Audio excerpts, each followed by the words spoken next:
May programa na po ba ang AIM para sa growing online marketing? As of now, we leave the program sa kanya-kanyang grupo.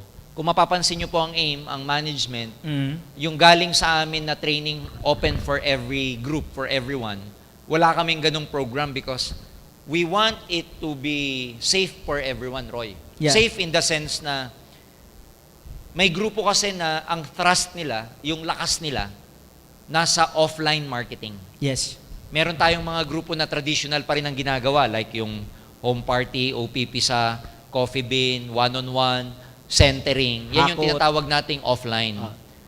Merong mga umuusbong na grupo, although in our numbers, siguro mga 30% or even less of distributors nasa online. More or less, mga nasa 75% to 80% pa rin ang traditional. So 20% lang yung nag-online. So in terms of that, the program, ayaw namin na mag-spearhead yung company na i-open for all yung online para hindi ma-defocus yung mga nag-offline. Yes. Nakuha nyo siya? Kasi mamaya niyan, itong mga nag-offline, masyadong ma-overwhelm sa online, pabayaan na nila yung kanilang offline marketing.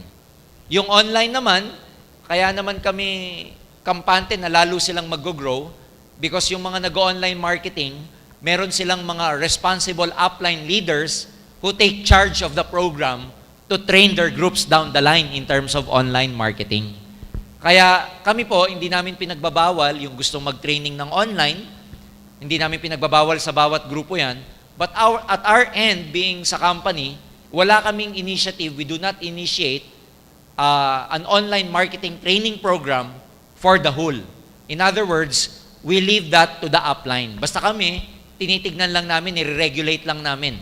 Nire-regulate in terms of, basta yung nagte-training sa online, walang company policy violations, yung mga gagawa ng website, ipinasa muna sa amin para ma-assess namin, tinitignan namin yung mga blogs nila kung tama.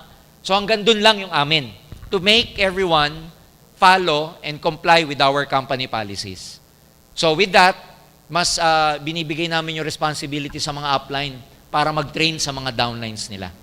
So later on, ang maaasahan nyo lang sa kumpanya, we are doing everything na mag-open ng maraming countries para sa mga online marketing distributors ninyo.